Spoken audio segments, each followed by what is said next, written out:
Happy New Year! Welcome back to A Day in the Life. It's the first video of the year and we have a lot to get through. I want to talk about how I did with my 25 books for 2025 and in turn, what books are on my 26 for 2026 and also the 26 new releases that are on my other 26 for 2026 list. So yes, I've basically created an entire reading curriculum for the year, but as a Virgo, that just kind of works for me. I also have a goal of 125 books, which is less than last year, but still gives me plenty of room to read other books. But these are books that I really want to read this year. So I am determined to do it, and I feel like I need to challenge myself because I read every single book on my 25 for 2025. Clearly I need to aim a little higher this year, so that is how we ended up here. And also, not for nothing, but only 2 books on the list got lower than a 4-star rating, so I feel like I picked really well. I had 3 books from the Throne of Glass series because I needed to finish those. Those all got between 4 to 5-star ratings. There were also other series that I wanted to continue. That included Onyx Storm from Fourth Wing, Rebel Witch, Accomplice to the Villain, Enchantra, The Impossible Fortune. All of these except for Accomplice to the Villain got at least 4 stars. Accomplice to the Villain I gave 3 stars to. It was a little bit disappointing. I think I'm kind of tired of that series. There is one more book coming out later this year and I will read it because I need to complete it. It's the last one and then I'm done. There also was a book by Emily Henry, Abby Jimenez, Catherine Center, Ali Hazelwood, another book by Emily Henry that I just hadn't read yet that I wanted to. All of them, again, except for one, 4 stars and above. Catherine Center's book I didn't love. That was the only other book that I gave 3 stars to. I've talked about it before. I didn't hate it, but not my favorite of hers. What else? We had Atmosphere, 5-star read. The Dead Romantics, 5-star read. House in the Cerulean Sea, 5-star read. Six of Crows, Quicksilver, both 4.5 stars. Serpent in the Wings of the Night, Unmaking of June Farrow, The Frozen River, another 5-star read. I feel like I'm forgetting a few, but honestly, I did a great job and I read every single one. So without further ado, let's talk through the 26 books I want to read in 2026. Okay, so all the books on this list, most of them I own physically. I think there's about maybe 8 that have just been on my backlist for a while and that I don't own. And they're by authors that I've been meaning to try. We've got 2 sci-fi books that I was supposed to read last year and I said over and over again that I would and I didn't. First off is Red Rising. It's finally time, you guys. I'm in the middle of a lot of series already, but I want to pick this up anyways.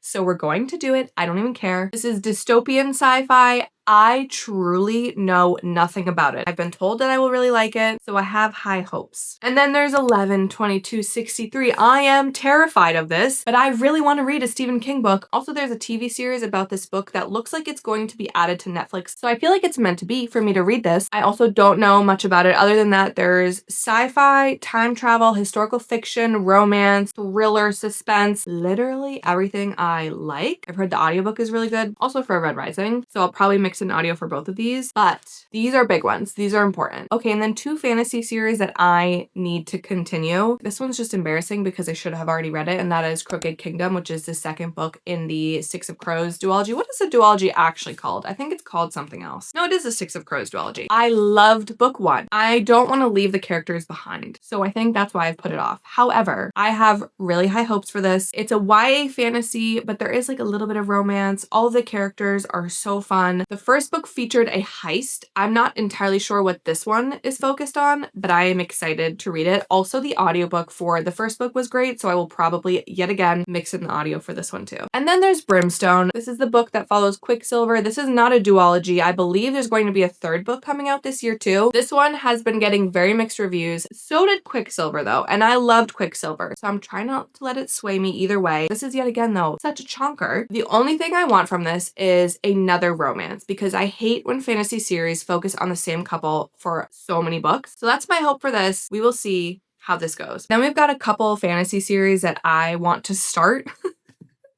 I shouldn't start because I calculated it. I'm in the middle of more than 40 series or interconnected series. So I shouldn't start these, but I want to. And I said that I would last year and I didn't. And I've heard great things. And so I'm adding them to the pile. We've got Silver Cloak. The good thing is that this is only 1 book. I think that the 2nd book might be coming out this year. I don't want to fall too far behind though. I know nothing about this. Actually though, but look at the map. I'm pretty sure I opened this book, saw the map, and was like, yes, I am buying this. I need to read it. It's a fantasy series set in a world where magic is fueled by pleasure and pain. And it seems like it follows a detective. Honestly, say less. Is it fantasy or romantasy? I don't even know. I don't even care. I've heard incredible things about this one. I also want to read Direbound. This is a werewolf romantasy. This book also so large. I'm now realizing how many long books I put on this list, which is I did not do that for 2025, and that might have been why it was so easy for me to read every single book. So now I'm a little nervous. Okay, it's fine. I've already committed to it. It's fine. I believe yet again, this has another book coming out in 2026. So again, can't fall too far behind. I've heard people liken it to Fourth Wing, but with werewolves, and I love Fourth Wing. So literally sign me up. And then Rose in Chains. This book was gifted to me. It was on my radar last year, but it wasn't prioritized. But now that I've heard, again, incredible things, I feel like I need to read it. I've also never read a Hermione fanfic, so it kind of feels like this would be a good place to start, maybe. That's all I know about it, is that it's Hermione fanfic. I don't know anything about it. I do also really like dark romance, so I feel like I'll like it. All right. Then we have thrillers, mystery, and horror, which ironically, I don't own a single one of these books, but I'm really in a thriller mood lately. So I've kind of jam-packed this category and I don't regret it because a lot of these are books that I've been meaning to read for a long time. So there's Look Closer by David Ellis. I think if I remember correctly, this one takes place around Halloween. So I will save it for Halloween time. But I've never read his books and I've heard such great things, and this is the one I want to start with. I also want to read Pretty Girls by Karen Slaughter. This is on Kindle Unlimited. Now that I've read my first Karen Slaughter book, I feel like I can't put this off any longer. I loved We Are All Guilty Here by her, and so I feel like I need to start going back to her older books. I'm gonna start with Pretty Girls, even though I've heard that that is very, very dark. Don't ask me what it's about. All I know is that it's dark. We Used to Live Here is another one that has been on my list for so long. This one is a horror. All I know is that a couple shows up at their house and tells the current owners that they used to live there. I think there's paranormal aspects. This is a book that I will probably need to read not at home because I do tend to get creeped out by paranormal things in thrillers. In romances, I love them. Ask me how this makes sense. I actually don't know. I love that this one has such mixed reviews because I really want to know where I stand, so I need to read it. Razorblade Tears, I think, is the one I want to be my first S.A. Cosby book because I've never read any of his thrillers either, and this is just embarrassing for me, honestly. I believe this one's also on Kindle Unlimited, which is great. I need to just do it already. It's silly that I haven't read any of his thrillers. I don't know what this one's about either. I do know that it's a crime thriller, and I do tend to like those. And then All the Colors of the Dark is a longer thriller. This one, so many of my best friends have been raving about it, so I need to read it. I don't know what this one's about either. I know that there's a serial killer. I think there might also be romance in it, which I do like in thrillers, so I feel like it's gonna be a good book for me. Okay, and then two horrors. Cackle by Rachel Harrison. I just love this author, so I'm trying to read her backlist. I think that after Cackle, there's one other book of hers I haven't read, and she also has a new one coming out this year, which I will get to. This one is about witches. That's all I know. And I like going into her books blind. I like just knowing like the overall element of horror in it. I've read a vampire book by her. I've read a werewolf book by her. I've read a haunted house book by her. So now we're gonna do witches, which is so fun. And then I must finish the Wayward Pines trilogy. I have the last book left, The Last Town. I just ordered it, so it will come soon. I loved books 1 and 2. They are short, fast-paced, a little bit gory. Book 1 I loved more than book 2. I'm interested to see how I like book 3, but I'm also really ready to be done with the series. And then we have romance. Good news here, I own all of these books. We have a few that have been highly, highly recommended. Belle actually is about a podcast host, and I think her ex who comes on the podcast. So A Second Chance Romance. I don't always love them, but I've heard really good things, so we'll see how this goes. Promise Me Sunshine, which would be my first Cara Bastone book, and I feel like people love her, so I just need to bite the bullet and read this. If somebody knows what time of year this is set in, because I've been getting conflicting answers, and I do really like reading with the season, let me know. I believe this is also Strangers to Lovers, which I can be very hard on because if I feel like they're even a little bit insta-lovey, I get annoyed. However, I've heard fantastic things about this, so we will see. Heart the Lover, I have heard, honestly, only good things. It's also very short. I've heard this will make me cry. I don't know anything about it. I think there might be a love triangle in this. I don't know, but I am excited to read this one. I think I'm gonna pick this one up soon. And then Nightshade, which is a dark academia romance. Not only is everyone talking about this book online, but my sister loved it, gave me her second copy. I want to read this before the second book comes out, so I'll probably read this soon. I don't know anything about it. Other than that, it's dark academia. I think maybe like enemies to lovers-ish. I'm excited for this. And I feel like dark academia is perfect for winter. And then 4 romances by my auto-read romance authors. I'm trying to finish their backlist. So we have Love on the Brain by Ali Hazelwood. This is the last full-length novel of hers that I haven't read. She has a collection of novellas, which I do own too, and I will probably read those at some point, but I need to read this one. I don't know anything about it. I know it's a STEM romance. If I had to guess, some sort of workplace rivals to lovers, we'll see. Meet Me at the Lake is the last Carly Fortune book left for me, other than her new one coming out, which I'm very excited for. I've heard not great things about this one. This is a second chance romance, which again, not my favorite trope. I'm gonna go into this with low expectations and hope that I'm pleasantly surprised. Same Time Next Summer by Annabelle Monaghan, the last book of hers that I haven't read either, although she also has a new release coming out this year. I think this is also second chance romance. I don't know if you're sensing a theme here. I hate second chance romances. I've been putting all of these off, and now I'm overloading myself with them, and I'm a little worried with what that's going to do to my sanity. I'm hoping, again, that these all pleasantly surprise me. This one is under 300 pages, so at least I know it will be a fast read. And then The X-Files by Jessica Joyce. I read You with a View last year. I loved it and hailed it in as little hours as it was possible. And so I need to read this, and this is also a second chance romance. I'm just realizing that these 3 are second chance romances, all like summer themed, that I'm probably gonna somehow end up reading back to back, and I'm either gonna love my life or hate my life. Okay, 3 literary contemporary fictions. The Correspondent, which I am listening to right now. However, I have ordered the physical copy because I'm getting confused and I need to see it. Even though everyone says the audiobook is better, I think I still need to kind of follow it with my eyes. This is a book about an older woman, and it's told entirely through letters. Everyone's been raving about it and telling me to read it, so here we are. I also want to read Carrie Soto is Back. I would like to also tackle Taylor Jenkins' Read backlist. That's going to take a little bit more work, but we're going to start with this one. This feels like a good summer read. It's about a female tennis player that comes out of retirement. I think this will be fun. Let's be real, I will probably end up loving it. And then How to Stop Time by Matt Haig. This is the same author of The Midnight Library. His backlist is also one I want to try to get through. I don't know anything about this. I do think going into his books blind is the right way to go. I know there'll be a magical realism element to it, some sort of life lesson. I'm excited to read this. Those are my 26 for 2026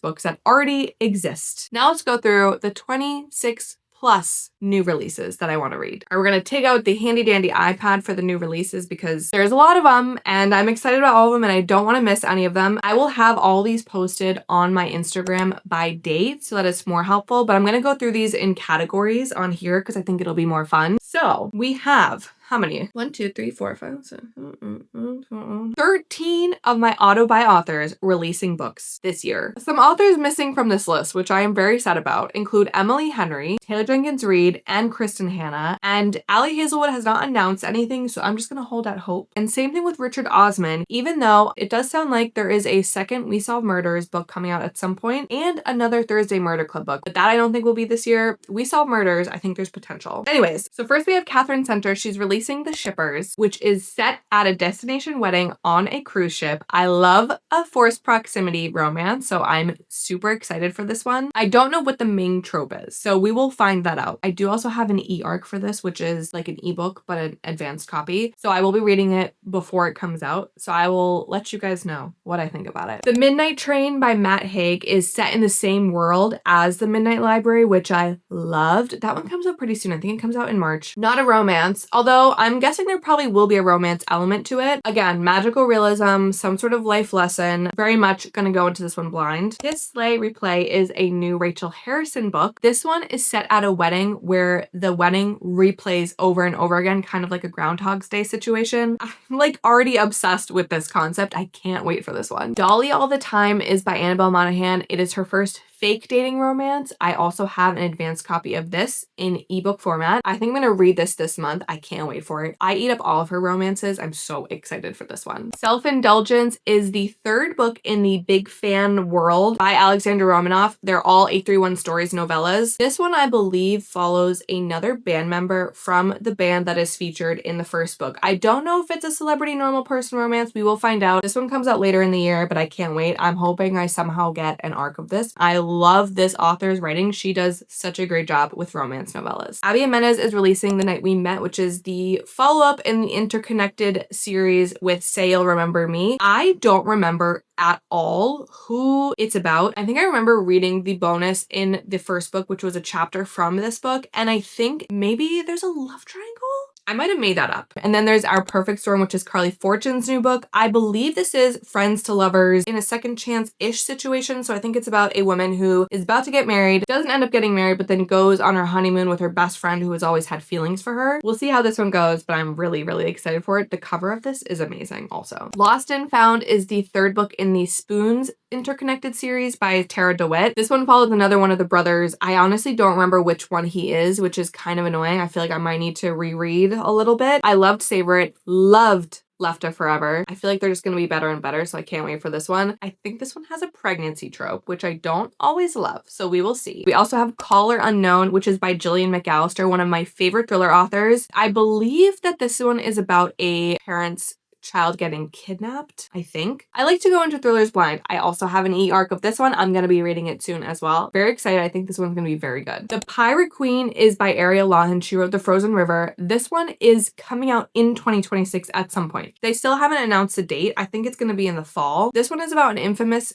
Irish sea captain who's a woman. I have no idea what time period it's set in, but I'm really excited. I love a book set at sea. I mean, who doesn't think that's fun? Ooh, another thriller. It Could Have Been Her, which is by Lisa Jewell. I don't know anything about this one. The cover looked great. Love the author. I'm going into it blind. I love it. Ashley Winstead is releasing The Future Saints soon, actually. I think it comes out January 20th. I also have an e-arc of this. I'm also getting it in my book of the month box. I'm very excited for it. I love her writing so much. I've never read a romance by her, and this one is a romance, and all I know is that it surrounds a band. It is marketed as being perfect for fans of Daisy Jones and the Six, which I have not read because I accidentally watched the show first. So I never read the book. I know that I should. And then Christina Lauren are releasing the romance revival. I am so excited. I feel like they haven't released a full-length novel in over a year. It's giving summer vibes from the cover. I briefly read the synopsis and it kind of sounds like an Amnesia sort of situation, and also second chance in a sense because of the amnesia, which, I mean, how many times have I said it in this video that I don't love second chance? But it's Christina Lauren and I will read anything they write. Then we've got some debut authors coming out with books this year that I am truly so excited for. Destination Funeral is by Paige Harbison, who wrote The Other Side of Now. Loved, loved, loved that book. Magical realism with like a little bit of romance. I posted about this book on TikTok and she responded saying that this one's going to have even more romance. And I believe it's about 4 friends and I think it's another Groundhog Day situation. I always eat up that plot. I don't know why, but I'm excited for this one. The Burning Side is by Sarah Damoff, the same author of The Bright Years, which was my favorite read of 2025. So I don't want to know anything about it, honestly. I'm gonna guess there's some like family drama, probably will make me cry. It's a lit fic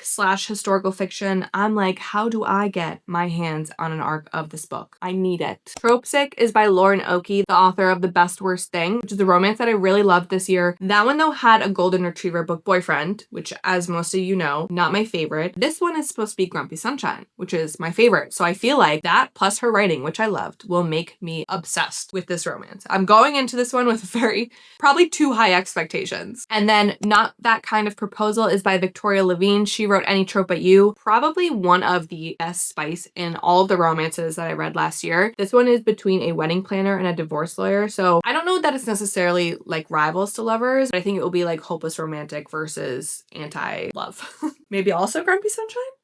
Now, this isn't a debut follow-up, but this is her 3rd book, and I haven't read her 2nd book yet. I read her 1st book, 4 Weekends and a Funeral. I loved it, and she sent me her newest book, Married with Benefits. It's a fake dating, marriage of convenience romance, which I love. It's just like forced proximity on steroids. I am super, super excited for this, and I'm so grateful. The author sent it to me directly and included like the cutest, first of all, there's bookmarks.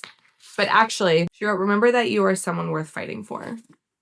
I hope this makes me cry. I have a good feeling it will. Okay, and this book doesn't really fall into any of the categories, and it's not a debut follow-up. However, it's the next book of hers, and I've only read 1 book of hers, and that is Love of My Afterlife by Kirsty Greenwood. That one was such a fun romance. She has a new one coming out titled Romantic Hero. Again, I think there's going to be magical realism element to this. It's about a romance author whose cowboy from one of her novels comes to life. obsessed. I can't wait for this one. Then there are a few series that I'm in the middle of with new books coming out this year. Everyone in This Bank is a Thief is the next book in the Ernest Cunningham mystery series. So the first book is everyone in my family has killed someone, then everyone on this train is a suspect, and then there was a Christmas novella. This is the next book. I still can't believe that this was sent to me. This series is written in second person POV. The person solving the mystery is coaching you through how to solve it with him, and they're almost impossible to solve. I loved every single one of these so far. I cannot wait to read this. I'm gonna read it soon. How to Cheat Your Own Death is the third book in the Castle Knowles mystery series. First book is How to Solve Your Own Murder. The second book is How to Seal Your Own Fate. This is another series where I was talking about it on Instagram, and I said that I was really hoping for more romance in the third book, and the author responded saying that that might be the case. So I'm really hopeful because the main character, she's like an amateur sleuth, and her and the chief of police or whatever he is in this series have like a little flirty relationship going on, and I want them to kiss. I just want them to. That's all I want. I do really like this series though. It's a very good cozy mystery series. It's set in the English countryside, like what's not to love. Grim Tidings is the next book in the Good Spirits series. I'm not sure what the name of the series is called. Good Spirits is the first book by B.K. Borson. I don't always jive with her books. However, I did really like the paranormal element to it. I'm hoping I'll feel the same about the next book in the series. This one has to do with the Grim Reapers of some sort. I honestly, I don't know. I don't know anything else about it. And then there's Beneath, which is the prequel to Conform, which is a dystopian romance series. I loved it. What I've heard is that it's going to be a 9-book series where there's going to be 3 trilogies. One that is a prequel to Conform, so this is the first in that trilogy. And then Conform will have 2 books following that. And then I think there will be another trilogy set even more in the future or something like that. I don't know. So this will have no answers to all the questions I have from Conform, but that is okay because I loved this world. It's fascinating to me. I've heard good things so far. This is not out yet. This comes out in March as well. And then lastly is Daemonica, which is the third book in the Wicked Games series. I loved Enchantra. So Phantasma was first. That one was good. Enchantra even better. So I have really high hopes for the third one. I don't think it's been announced when it's being released. And I also don't remember which sibling it's about. It's a dark romantasy series. The spice in the second book was incredible. So I'm hoping for the same in the third one. Okay, a few more bonus new releases before we say goodbye. Adversary to the Villain, which I kind of mentioned before, the newest book in the Assistant to the Villain series. This is the last one. It's coming out, I think, in August. I don't want to read it, but I need to know what happens. And once I do, I probably will never talk about this series again. It's not that I hate it. It's just like, it's so slow. It's so slow and so many words, and it did not need a 4th book. It should have been 3 books, and I think it was originally supposed to. And then I bet you the publishing company was like, but you'll make more money. And so they made a 4th one. As you can tell, I'm kind of upset about it. Extracurricular is by Rachel Lynn Solomon. So I've read 2 books of hers, The X Talk, which I didn't really love, and then What Happens in Amsterdam, which I loved. The spice in this one was...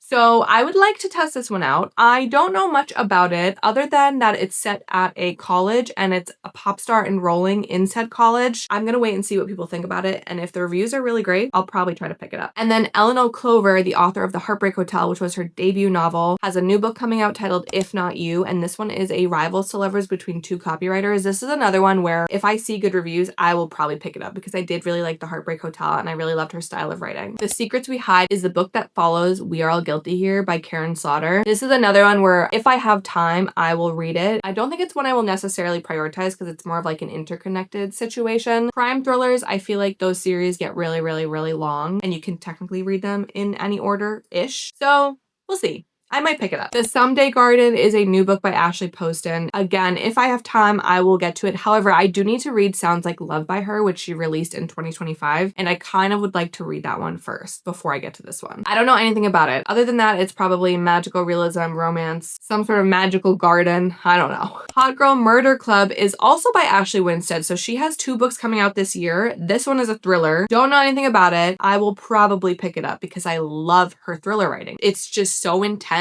and so unputdownable that I feel like I will have to read this one too. And then lastly, Once and Again by Rebecca Searle. Don't know anything about this. I do feel like her books, you have to go into them pretty much blindly because they have a bit of a twist to them. I've actually only read In 5 Years by her, so I don't know why I'm talking like I've read every single one of her books. Again, this is another one where I want to wait and see reviews and then decide if I want to read it. All right, guys, we have officially made it to the end. Those are technically, I don't know how many books that is. The priority are the ones on my my 26 for 2026. And then the new releases are going to be more like what I can get to, I will get to, but I want to read every single one of them. Anyways, let me know in the comments if you're reading any of the same books as me this year, and also what new release you are most looking forward to in 2026. And if I missed any, let me know. I also really need to wait and see what debut novels are going to come out and which ones have really good reviews. Then they'll get added to the list, and then the list will just get longer and longer and longer. All right, I'm done chatting. As always, thanks for hanging, and I hope to see you next time.